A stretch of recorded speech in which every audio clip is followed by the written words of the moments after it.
नमस्कार. पुण्यातील दोन व्हिडिओ बघितले आणि दोन्ही व्हिडिओचं मला हसू आलं.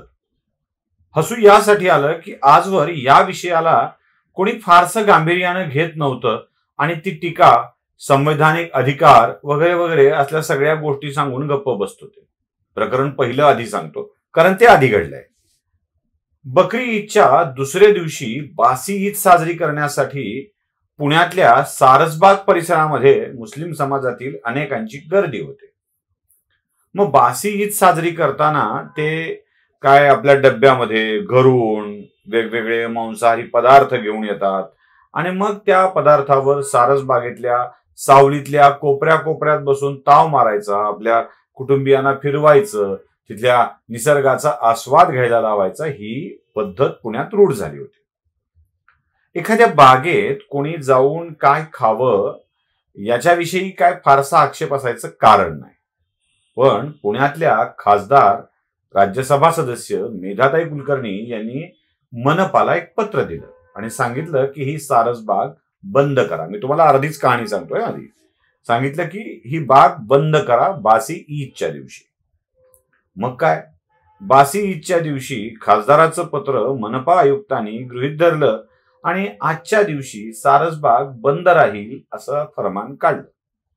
त्या दिवशी सारसबाग बंद राहिली आणि कोणालाही घरून आणलेल्या पदार्थावर बागेत बसून ताव मारता आला नाही.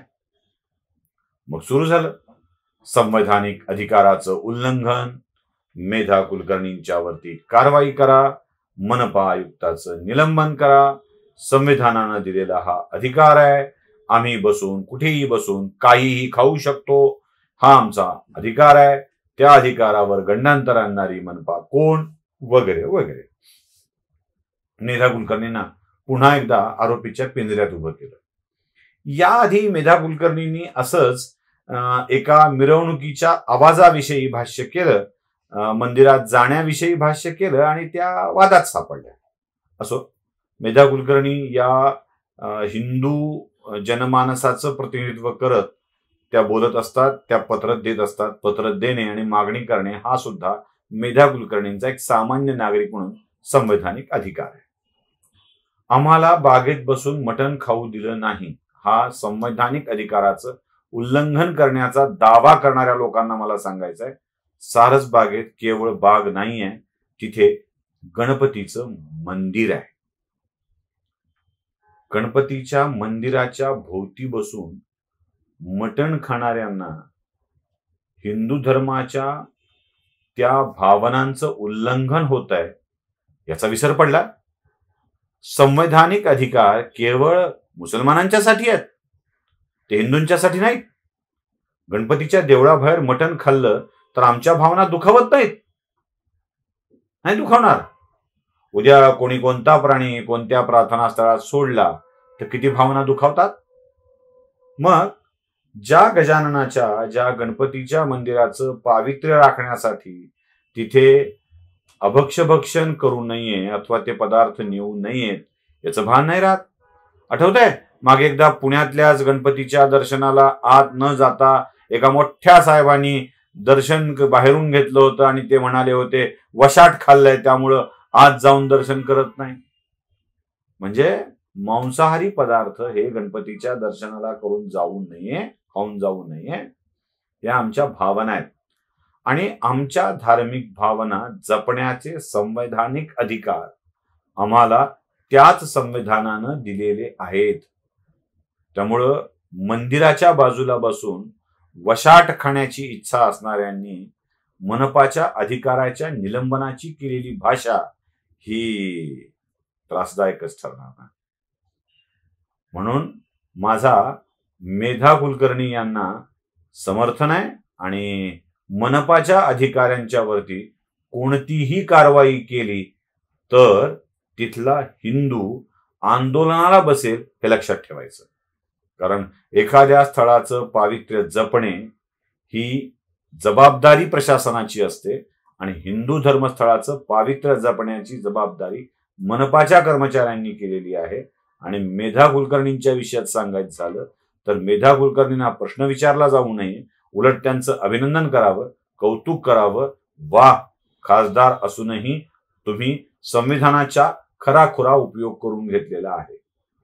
मुद्दा दुसरा, काल वटसावित्री पौर्णिमा पार पडली आणि या दिवशी भिडेवाड्यामध्ये एक वडाचं झाड आहे. मी तीनदा म्हटलंय, लक्षात घ्यावं काय ते. एक वडाचं झाड आहे.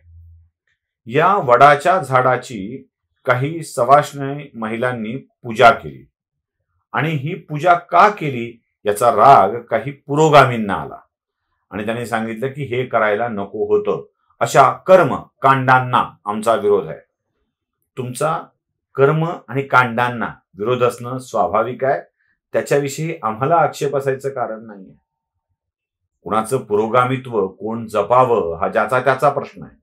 पण आमच्या धर्माविषयी असलेलं प्रेम, प्रतिगामित्व अशी हिनवणी झाल्यावर सुद्धा, हेटाळणी झाल्यावर सुद्धा अगदी प्रामाणिकपणे त्याला जपत या महाराष्ट्रातला हिंदू वडाची पूजा करत असेल आणि त्या झाडाचं संवर्धन करावं अशी अपेक्षा व्यक्त करत असेल तर त्यात कोणाच्या भावना दुखाविण्याचं कारण नाही. कारण वडाची पूजा करताना पुरोगामित्व कसं फालतू आहे हे कोणी सांगत बसलेलं नसतं. पूजा करताना आपल्याच भावनांचा आदर केला जातो. जसं सारसबागेत मटण खाल्ल्यावर संविधानाचा अनादर झाला असं म्हणणाऱ्यांना भिडेवाड्यात पूजा केल्यावर संविधानाचा अनादर झाला म्हणण्याची उबळ येते आणि त्यांना तो अधिकार देऊ दिला नाही तर त्याच्याविषयी एवढा आक्षेप असण्याचं कारण काय? मंडळी, कसं आहे ना, पुरोगामित्व हे केवळ हिंदूंच्या सणावारांना बडविण्यासाठी असतं आणि पुरोगामित्व हे हिंदुत्व बुडविण्यासाठी असतं, हे लक्षात ठेवायचं. पण मी अगदी अभिमानानं आणि कौतुकाने सांगतो, पुणे मनपा हम आपके साथ है. मिधाताई, हम आपके भी साथ है. नमस्कार.